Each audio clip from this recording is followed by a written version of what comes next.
So then we ask Pastor Shimada to please give our message. Thank you.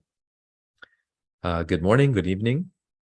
Last year, I completed my term from JUC president. And right now I'm working in the, one thing is the Hiroshima, I'm president over the Hiroshima school and also helping at the seminary program. So I'm doing these two to help the gospel work here in Japan, to raise those in the future who will do that work.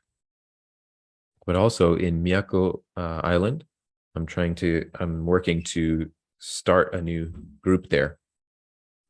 It's 2 years we've been doing that. And we're sharing the Jesus Christ with those people on the island. It's been 42 years I've been a pastor now, but the one thing I want to communicate the most is Jesus Christ himself. Seventh-day Adventists, unique doctrines, teachings of the Bible, some scientific kind of understandings. We can put those aside, not aside as they're not important. They're very important. But the biggest thing that I want to communicate is Jesus Christ. There's nothing else. Jesus himself, he said this, eternal life is to know the one God, the one true God, and the one that you sent, Jesus Christ. That's what eternal life is, to know God and to know Christ. And now to know someone in the Bible is a very deep thing. To know Christ and to become one with him. As we're doing this, thinking of this, working in Miyako Island and also in the school, the Hiroshima school. Right now, when we think of the evangelism in Japan, they really need Christ. That's what I feel. Japanese people really need to hear the gospel more. They need to know Jesus. There's a theologian, Morotomi. He's been saying this, that the problems that Japanese people have in these days is they're supposed to be living a happy life, but they're filled with emptiness and sadness. The second one, because of that, they don't feel a fulfillment and a meaning in life because of that. 3, why am I alive? Why was I born? They can't feel a meaning for that. And the 4th, sometimes they feel like everything is a pain, like they hate everything and want to just throw it away. And they can't think that life is precious. And 5th, humans will just die anyways. So however you live, it doesn't matter. Even living is useless, they think. This is the general idea in Japanese society that is many people struggle with. This is what, sorry, not a theologian, a psychologist is saying this. There's really an emptiness, a lack of fulfillment. They can't feel meaning in life. They don't think that life is meaningful, significant. And they think, what do we need to communicate to tell these people? It's only Christ they need to know. In Japan, those under 44, Japanese people, the greatest cause of death under 44 is suicide. Over 44, the greatest cause of death is cancer, but under 44, the greatest cause of death is suicide. And over that is cancer. this young age until 44, this truth that so many people are dying by suicide, what does that mean? Because of this, that's why I think that Japanese people really need to know Jesus Christ. They need the gospel. I feel this strongly. In 2015, 7 years ago, in September, in Mie Prefecture, there was a murder. The young kids, one stabbed the other and killed them. And this boy, after stabbing and killing a girl, didn't run away.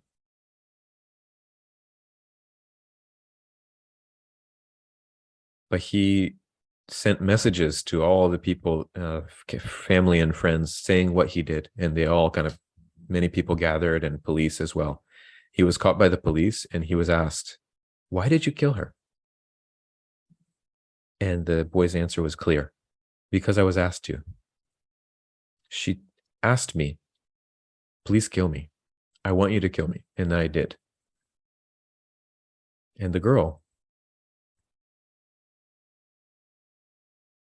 she had asked many of her boy classmates, "Please kill me." And many of them ignored it. They didn't. They put distance between them. But he was nice. He was kind. He listened to her. She had a boyfriend, and he had a girlfriend separately. They weren't a special relationship like that, but they were just friends in the same class. And she asked him, or she told him, "I don't have any value living, so please just kill me."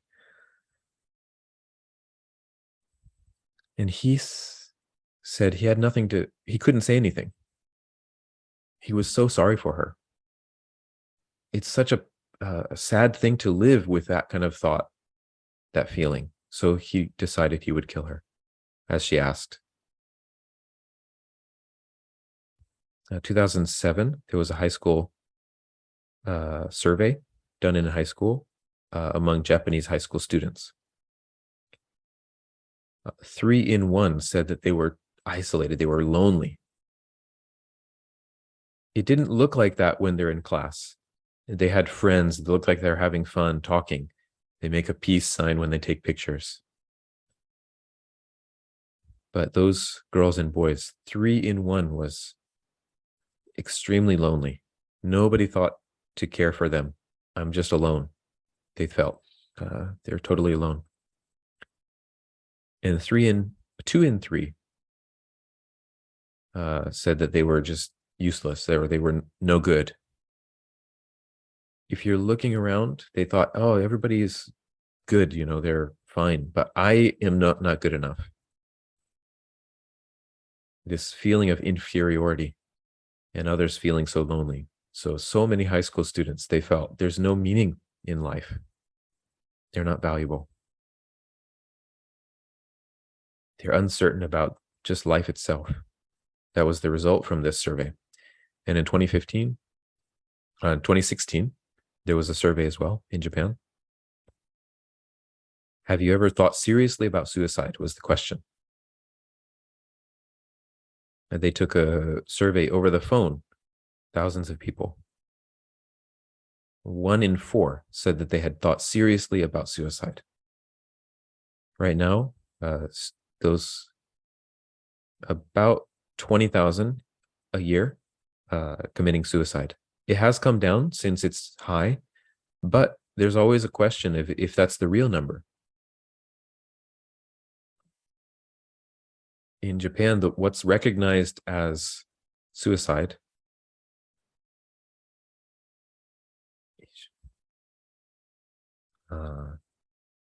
if it's really clear that it was suicide, then they call it that. But if there's a suicide note, or there's something indicating that clearly, they say that. But there's many deaths that are mysterious cause, but they're saying about half of those are probably suicide. So there's 150,000 mysterious deaths. So if we include those, which is backed up, then it seems there's probably almost 100,000 suicides every year.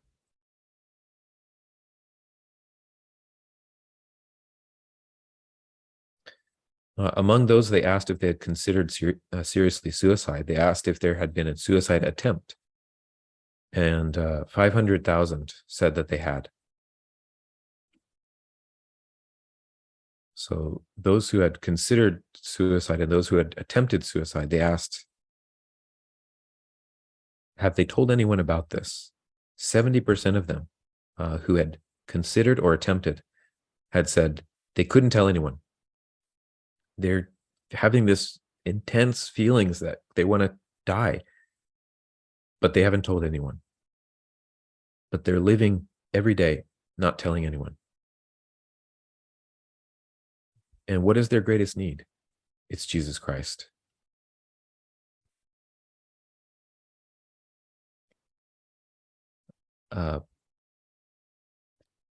Pascal says that everyone was born, someone has said that everyone is born with a hole in their heart that's for Jesus, and you can't fill that with anything else. You're made with a hole that only Jesus can fill. We feel that intensely. Japanese people feel that. Something is missing. Life is meaningless. But other people, they fill that emptiness with something, but they don't know how to fill it. But what's needed for every single person is Jesus Christ. And modern Japanese people, they need Jesus Christ. Those Japanese living in America as well, I think you also can understand that people living in America as well have this need. Japanese people have this need. Everyone does. There's no hope. Moltmann, theologian, says that when there's no hope, we call that hell. Is what he said. It's really like living in hell. Spiritually, emotionally. And we want to somehow communicate this, tell about Jesus Christ to these Japanese people.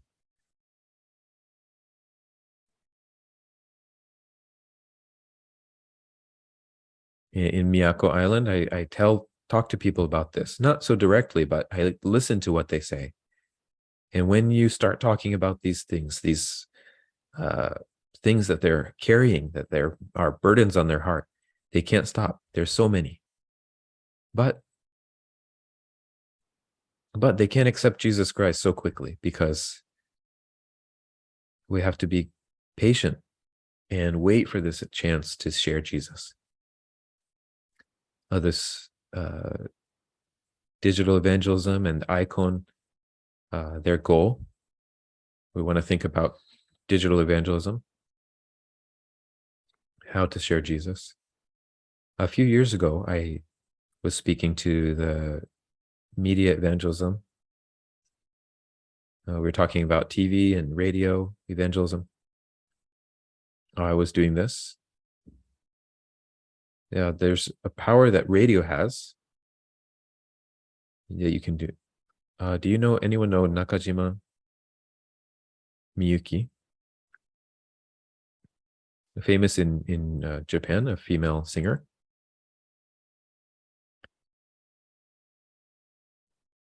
In 1980s, she did a nighttime broadcast of these gospel praise music. And there were so many messages or letters coming in. At the end of one day's program, Miss Nakajima would introduce these letters, and as she would give comments on these letters that were especially impactful. And at that time, there was a pen name of Life is Painful from a young student. And it said, Miss Miyuki, hello. I'm the ugliest person in the world. Eh, Whoever sees will say I'm ugly. I also know this too. I know it. But when people act strangely towards me, it hurts me. The friends around me, every day they call me ugly. Even in the town, people are would put distance between us.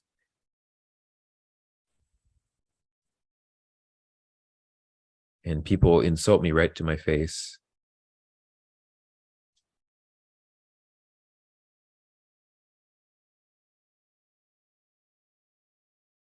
It's hard to see through tears, but I'm writing this letter. Everyone says I'm ugly. Even the student association leader, someone who's respected among the students, and that student association leader insults her to her face. These are normal kids, but in reality, this is happening. I'm taking tests, and there's a guy that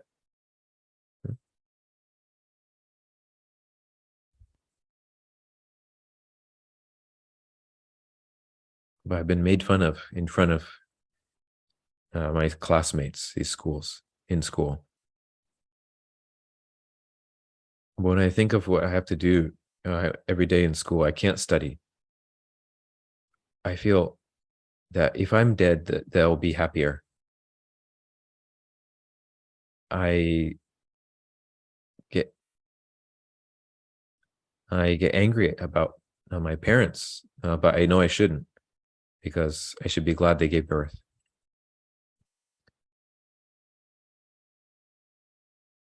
Will there be a time that I can confidently stand in front of people? Until then, I'm going to do my best in school. She thinks she's useless. There's no value in her life. And she's always covered by this feeling that she's useless, that she's hated.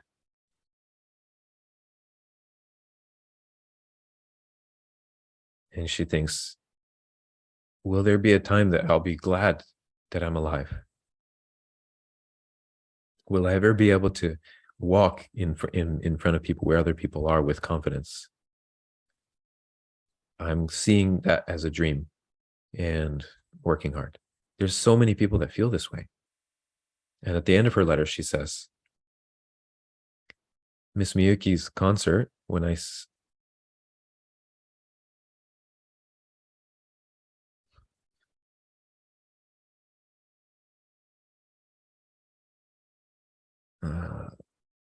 when I can become someone else, I want to go to your concert.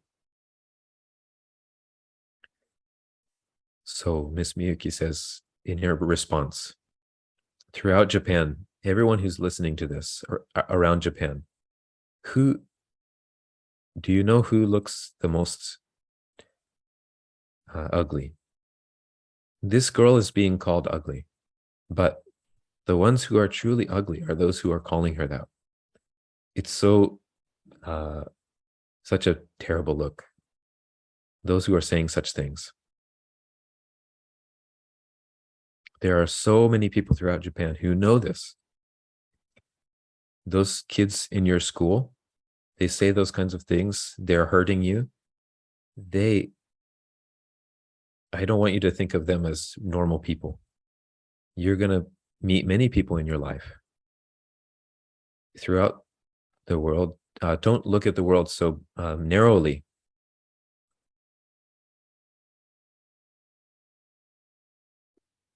I think as long as you have money, you can, make a face, you can change your appearance as much as you want, but you can't spend money. There's some things you can't make beautiful through money. There's something that you can't make beautiful with money, and that's your heart. Jesus Christ can enter. If he doesn't enter our hearts, that hole in our hearts, then we hurt people and we get hurt by people. And at the end, she writes this, Miss Nakajima Miyuki.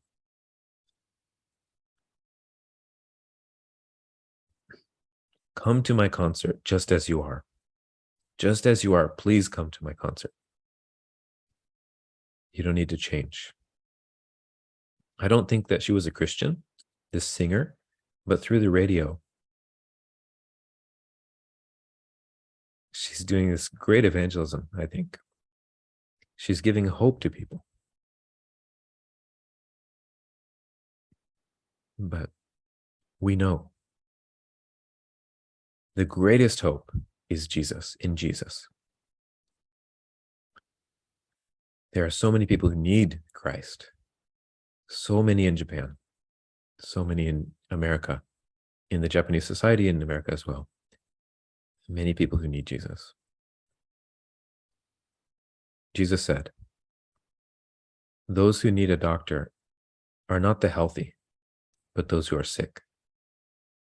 The reason I came is not to call the righteous, but sinners. Having a complex, being lonely. So many negative feelings that people are just drowning in.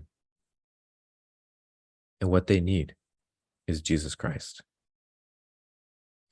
And Jesus came and came close to the people like that. The Samaritan woman, the sick people, those who are possessed, the tax collectors, sinners. Jesus always came and went to them and said, let's be friends. He gave them hope.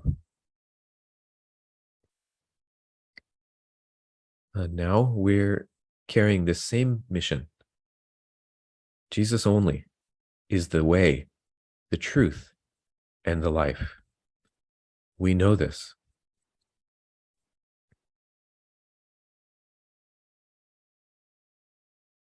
One more thing about digital evangelism. I think Americans may know this, but I heard this pastor speaking.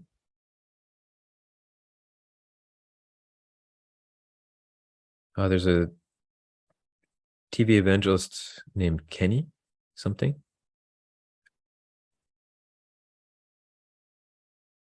There's always a TV recording doing TV evangelism. One time he took a break and went with his family on a vacation. When the family got hungry, they were traveling, they went to a restaurant, but he wasn't hungry, so he started walking in this town he's never been to before. At the same time,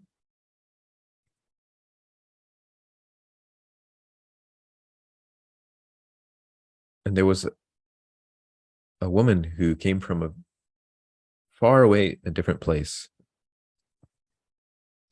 who had a gun, who was suicidal. She wanted to kill herself. And several times she would put the gun to her head or in her mouth, and she was trying to pull the trigger, but she couldn't.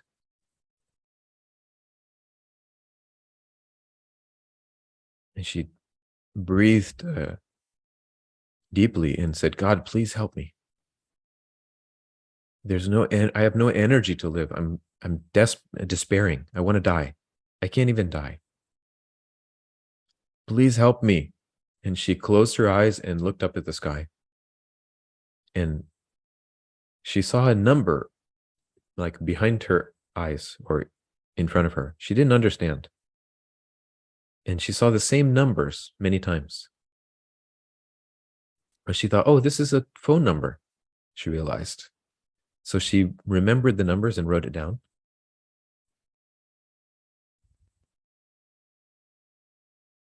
And she had no idea who she's calling, but she put in the numbers, one number at a time. And at that time, this evangelist in a faraway town, just walking. In America, sometimes there's these buildings that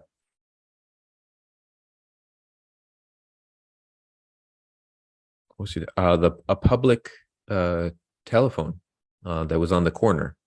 Many towns don't have them anymore, but back then they had it. As he was going around the corner, this phone rang. Just as he was going by, he was surprised. It's a public telephone. It was ringing. He said, "Oh, this is a mistake."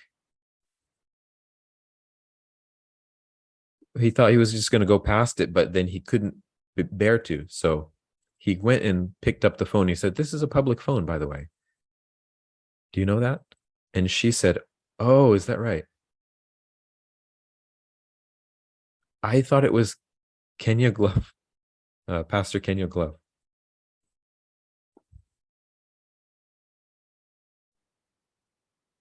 She couldn't pull the trigger. She looked up at the sky and prayed. Before she had prayed, she was watching the TV at home. And as she was going through the channels, there was one evangelistic program. And she was kind of pulled into this program. There was a message that was appealing to her. So she was listening to it. And that was this evangelist's program. And after she watched this program, she looked up in the sky and said, "God, please help me. If I can talk to this pastor, maybe I won't have to kill myself. Maybe I won't have to die." And as she said that, she saw this telephone number. And it was the public phone number. And when she called over this public phone, she thought, "Oh, I thought this was this pastor's number." He was so surprised. He said, "Yes, that's me." "What? Oh, is it you? Really?" And she shared all the burdens from her heart, and the counseling session began right there. And she said, "I'm going to try to live. Thank you so much." And they hung up. This pastor just stopped there and kneeled and prayed. "Lord, thank you. You're truly alive. Please save her. Help her." Radio, TV, internet programs. We don't know who's going to see that. We don't know who's going to listen. But there is a God who's living, and he'll use it. He'll use all those tools and bring them to the people who are needing Jesus Christ desperately. We have to have that faith. Use radio, TV, this media evangelism, and now digital evangelism. It's developing right now. We need to have faith and work. Join this work.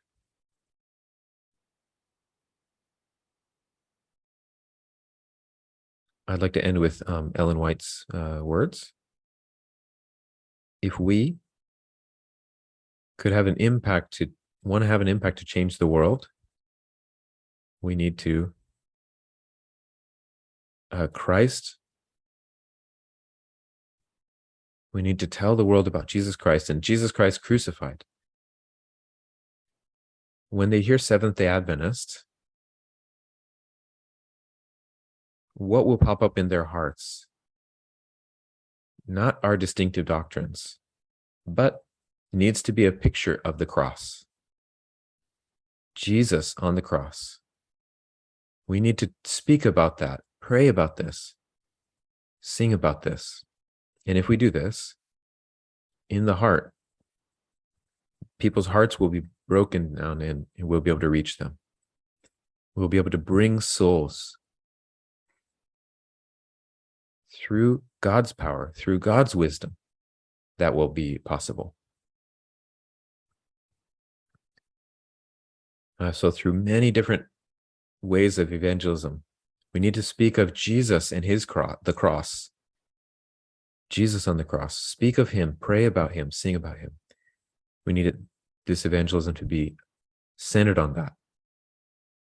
May God bless you richly, each one of you. That's my prayer from my heart. Thank you very much.